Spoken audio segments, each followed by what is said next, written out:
when you hold a plank and keep the back of your head near that stick or touching that stick. What are you noticing? Is there anything? I'll tell you what I notice when I do it. Yeah? Shoulders feel more open. Yep. And abs are more engaged. Oh, isn't it interesting? The position of our head engages our core. Same like when we stand. Same thing. So there isn't a have to have every point always touching the stick at all times, for example. This is just more to see when we engage different muscle groups, what changes in our alignment. And if, okay, let's say technically, chaturanga is just a moving plank.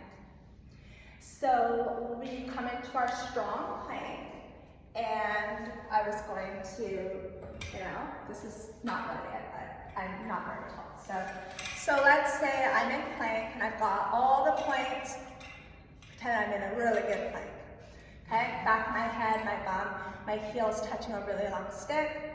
This is a really great plank. Okay, do this for the sake of it. Okay, so here's my plank.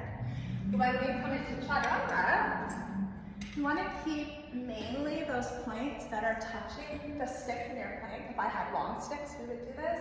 When you're bending your elbows, that those points don't wiggle and burn away from that structure. Does that make sense? Why is this important? Well, we have our challenges, we're going to have more challenges.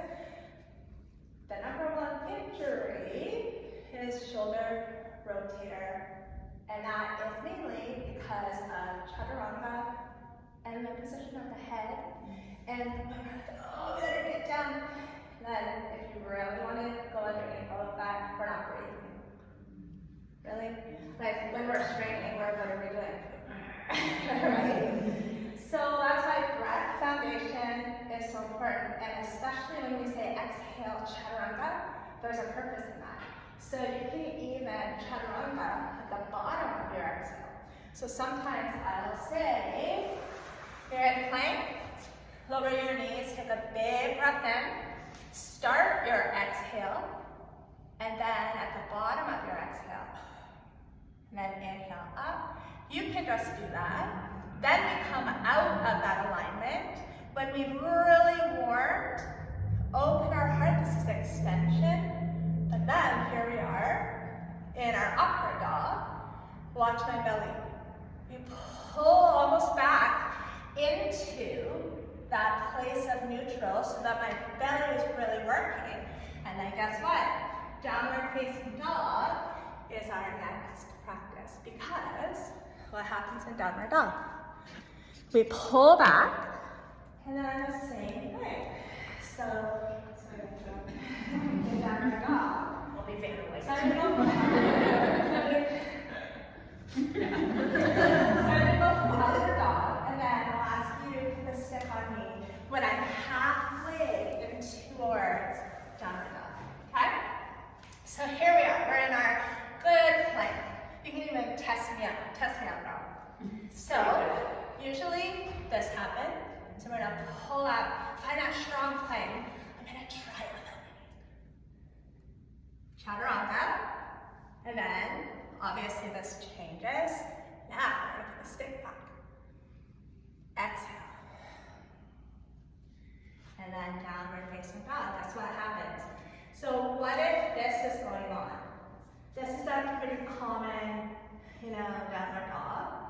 So we bend our knees, and then we're trying to find that same sort of alignment, no matter the angle of the shoulders. So we're going from, let's say we skip up dog. We've got our plank, chaturanga, plank, and then downward facing dog. So pretty well, all those points touch the same places. Does that make sense? Yeah. Okay. So we're going to practice downward facing dog with our stick. One last little exercise. Okay? Or if you want to, you can do plank, knees down, little push up, and then back to dog.